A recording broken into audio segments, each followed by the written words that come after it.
Well, in a new development, the former chief financial officer of the Trump Organization is negotiating with the Manhattan DA and could be pleading guilty to perjury charges. Alan Weisselberg has already served 100 days in jail on tax fraud charges.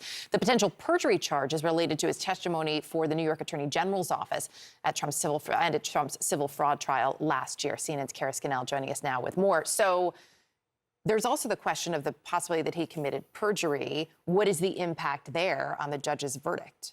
Right. So we're waiting for the judge to render his opinion. That's expected this month. I mean, if you potentially committed perjury, that doesn't help your credibility. He's the defendant in this case, so it wouldn't be good for him or for the case writ large. But, you know, this is kind of the next step for Alan Weisselberg. He has already pleaded guilty to tax fraud charges. Now he could potentially be pleading guilty, according to sources, to perjury charges.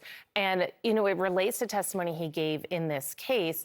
But it's important to note that as part of this deal, you know, he has been a central figure in Trump's life for 40 years. He is not expected to be cooperating with the district attorney's office in their upcoming investigation and trial of former President Donald Trump. And that's related to the hush money payments and the reimbursements. And he's charged with falsifying business records. Trump has pleaded not guilty to that, but Weisselberg's not expected to be cooperating in that investigation. Two things on that. One, does that surprise you? And two, does that mean that there's no effect on Trump or his legal issues coming out of this, or is there a connection? I mean, it's an interesting thing. It could cut both ways for the former president. I mean, Weisselberg, if he reaches this deal before the trial, would be an admitted liar. And so, you know, he's someone that then it would make it harder for Trump to call as a witness if he was going to do that. You know, it's kind of, this trial will come down to the credibility of Michael Cohen, who is also an admitted liar. He's pled guilty to lying to Congress.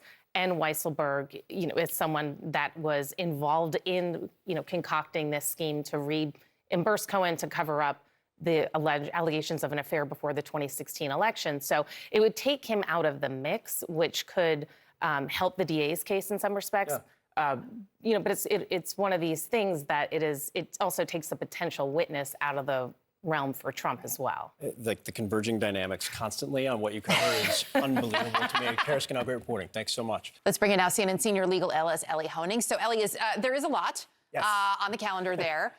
What are you watching most closely at this point? So get your notifications turned on your phone, because there's a lot of things we're waiting for at almost any moment, including 4 different cases, some of them criminal and some of them civil. Let's start with the New York civil fraud case. The lawsuit brought by the New York State Attorney General, Letitia James, against Donald Trump and his businesses, alleging that they overinflated the value of their assets. Now, 2 pieces of breaking news from last night. First of all, the judge had said he was going to try to rule by January 31st, which is a couple days ago. Last night, he said actually more like early or middle of February. The other thing, maybe related to that, is we're learning that Alan Weisselberg, the longtime CFO, may be working towards a plea deal to admit that he committed perjury in this case. And if that's the case, you can understand why the judge may want to wait and see how that plays out. When the judge rules, and by the way, this verdict will come from the judge, not a jury. First of all, there are still 6 remaining counts in this case. On 1 count, the judge has already found against Donald Trump and for the AG's office. Then there's the question of how big will the monetary penalty be? The AG is seeking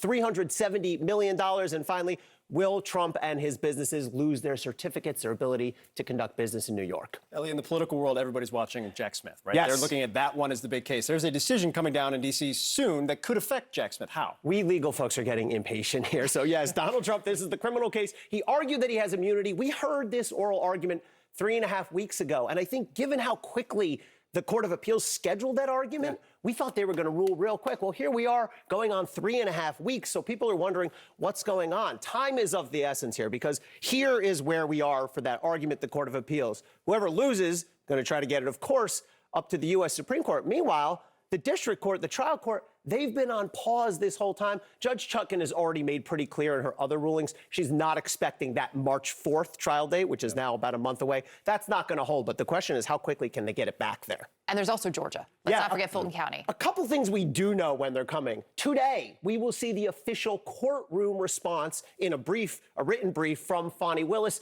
to the allegations that she's having an improper relationship with one of the outside people who's working on the case, Nathan Wade. She has not responded officially to that yet. And let's not forget the ballot challenge, the 14th Amendment challenge. Colorado has removed Donald Trump from the ballot. That case is going to the Supreme Court. The argument will be on Thursday. Watch it here on CNN. Trump's final brief is due on Monday. It's like the late, great Tom Petty said, The waiting. Come on. It's the hardest part. The hardest. There you go. I knew one of you would get it. I love when you bring in a Tom Petty on a Friday morning. Ellie, thank you. Thanks, buddy.